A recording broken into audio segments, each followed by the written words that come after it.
hace, pierna derecha, directo al arco, ¡golazo! ¡Golazo!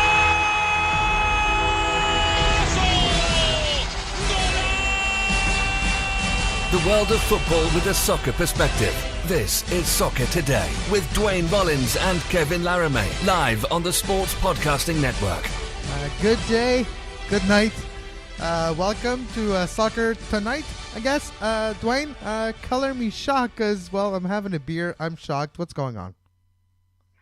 Okay, well, first off, I think anyone who's listening to this knows the details, but quickly to get that out front is that Zambrano has been let go of his position as the head coach of the men's national team to be replaced by John Herdman, of course, the Canadian women's head coach until an hour ago.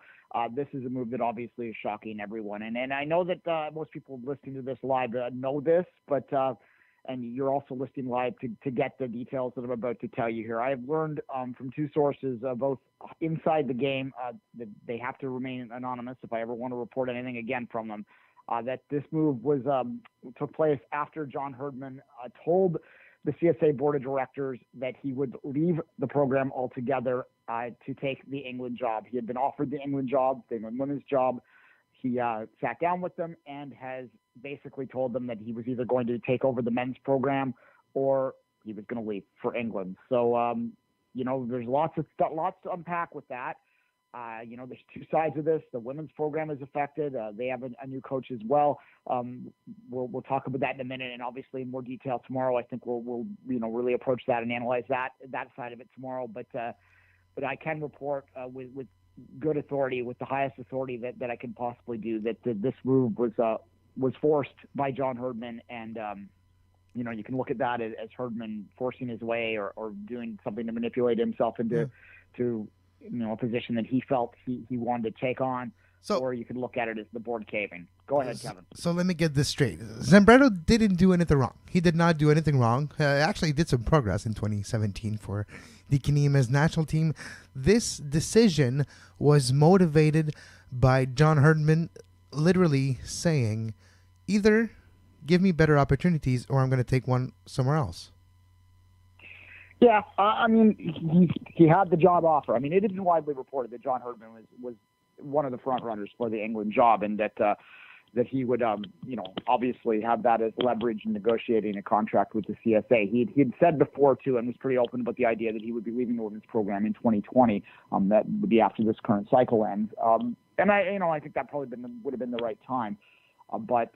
This is him basically. He did this before too in his previous contract negotiation, using the England job as leverage. I was told at that time that he wasn't really in consideration for the England job, but that was before he had won back-to-back bronze medals, and his standing is a little bit higher now, obviously, in the women's game. So, and that was the women's England national job, right? Yeah, the women's national job. And there was also a rumor out there that he may have been approached by New Zealand for their men's job. He clearly was looking to move into the men's side of the game. We can discuss in a moment whether we think that's the right move for him or for the men's team. But that is absolutely what I have learned tonight in the moments that have occurred since this news broke about an hour or so ago. So where does that leave the Canadian women's national team? Just a year and some change before World Cup. Yeah, that's, to me, almost the bigger question tonight. The men, obviously, they have a long way to go, and we can talk about Zambrano. And for the record, I'll come back to that. Let's focus on the women for now. Sorry, I'm scattered now. I've got 16 things going on at once. But I'm still scraping my jaw off the floor, Duane, so don't worry. Yeah, look, I think that the women's side of this story is the bigger story, because obviously they're going into a World Cup next year. They have to qualify for it. I think we all assume they'll get through qualifying without much effort. We saw them play Costa Rica earlier this year, and were fairly dominant for that. If anything, the CONCACAF nations, they're treading water at best at this point, and I just can't see them overtaking Canada or obviously the United States to claim a spot in the World Cup. Qualifying for the Olympics is a bit more dodgy, but still seems pretty safe there. World Cup with the 3 spots, it'd be highly unlikely if Canada were not to qualify for that. So that's put that aside. We have 1 year to put this team together. Now, the gentleman that's coming in was part of Herdman's staff, so there will be some, obviously you can continue on with what he was doing there. It's not going to be a big adjustment for the players, other than the fact that they, quite clearly love John Herdman and quite clearly were attached to him, and in a way that was really, I think, unique within sport in a lot of ways. The relationship that Herdman and the women had. So I have to imagine, and I have also confirmed tonight, that the players were not informed ahead of the time, that they basically learned at the same time that this was released, that this was happening. There was no leakage of this, and I'm not too sure why that would be, but I have to think, and I can't, I'm speculating here, but I'd have to think, I haven't spoken to any player to be clear, but I'd have to think that they'd be feeling pretty devastated right now, and perhaps even a little betrayed, because he really did preach this idea of family, and the fact that he's forced to move out a year out of the World Cup might not go down that well amongst certain players in the women's national team. Hopefully there was more communication than I'm being told right now about this to the players, but based on their reaction on social media, they're pretty shocked by it, and this is a confusing decision, if I'm honest with you. I don't understand it from the women's perspective, or the men's. I don't understand it from the men's either. Here's my thinking. Why leave one of the best program, maybe a top 10 on any given tournament, top 5 and top 3 depending on which tournament, type of national team program on the women's game, to go to a fringe program on the national team on the men's side? Does it say anything about where the men's game is versus the women's game? Does it say anything about aspirations for the future of a John Herdman?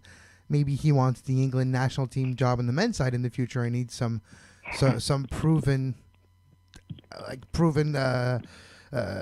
himself on the men's side, and that's why he wants a Canadian job. What does it say? What's the mindset behind a move like this?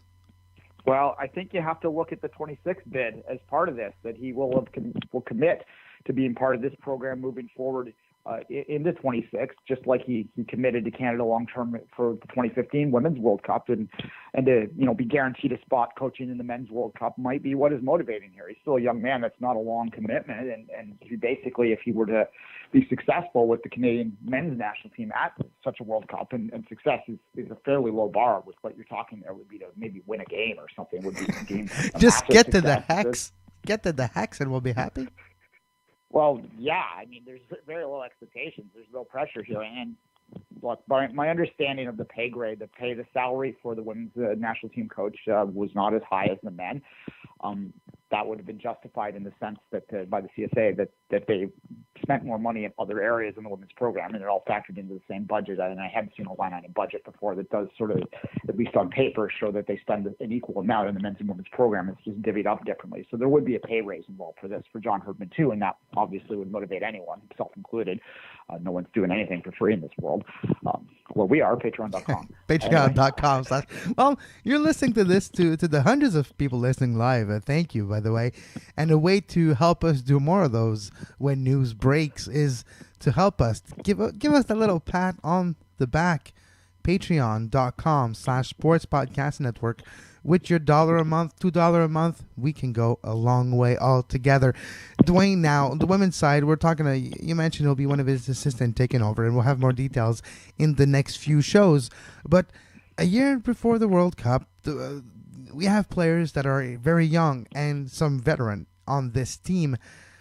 Does it change anything for the Christine St. Clairs, or maybe for the young crop, the Jessie Flemings, the Kadisha Buchanan? If you were a young player, would you feel betrayed, or just what happens when you're a soccer player or a professional player? Coaches changes. One of the things that John Herdman did best was he was able to sort of handle the emotional side of the keeping a team together and helping their emotional well-being so that they play better collectively. I think we're doing a disservice if we don't recognize that there are fundamentally different ways that you manage women's athletes than you do men's athletes. And one of that, I believe very strongly, is you have to pay a greater amount of attention to creating a positive environment, a safe environment for them. And John Herdman did that very well. I think that perhaps what the biggest loss here on the women's side of things will be, maybe they might not feel as safe in that environment anymore. Maybe they might not feel as part of a family in the same way that he was able to create with them in that us against the world sort of mentality that they often, demonstrated through many years. And, sometimes They didn't react very well to outside criticism because of it, but it worked for them, right? I mean, back-to-back bronze medals obviously speak for themselves. I think they had a successful World Cup, despite the fact they didn't get as far as I think many people would have liked them to, obviously, or thought they might. But he obviously was successful with that program over the years. I think when you're talking about the pure football, he's done a good job in bringing up a younger generation and blooding them, getting them ready to play. So I'm not too worried about the immediate sort of scoreboard of that, but the long-term success of that program, it could be damaged a little bit. When you said, what does it mean for players like Christine Sinclair? I would wonder whether she might not, she's so close to a World Cup, she's going to want to continue for that, but whether maybe this might speed up her decision to retire from international football, maybe a year earlier, maybe she doesn't go to the Olympics, because they were very close. And as I said, this will, again, and I want to be clear that I have not spoken to a player about this is me speculating, I would have to think that there would be a deep sense of loss and perhaps betrayal that is going through some of those women. Does it compensate to have him on the men's side? I mean, does one gain compensate for that one loss? I didn't hear your full question because you cut out there for a minute, but taking what you said at the end, first question I'm going to ask back is it a gain for the men's program? I'm not convinced it is. And that's to say nothing of John Herdman's coaching abilities on the women's side of the game. Just as I said a moment ago, there's different skills required for coaching men versus women. I truly believe that, and that's not meant to be dismissive of either side of that game or either side of this question. But there's different skills, and I'm not sure some of the stuff that John Herdman does can translate on the men's side of the game. I'm not sure he's going to be able to replicate. No, he's not going to be able to replicate the same level of success. Obviously, the depth of the men's game is going to prevent Canada from, winning a bronze medal at the Olympics. They'd have to get to one first. But I do think that there's a risk here by the CSA to bring a guy like this in, and there's a risk for John Herdman that his techniques might not translate. And I think one of the things on the men's side of the game that matters a lot is you have guys that in some cases have been managed by pretty high-profile guys that played the game at a high level. And this is a guy in John Herdman that didn't play the game at a high level and hasn't coached a men's team before. And that is going to be a challenge for him to be taken seriously by the men who, quite frankly, aren't going to look at his women's performances, his women's success, and give it maybe as much credit as it should, or as much credit as some people assume they would give it. And that's based on old school stuff that maybe...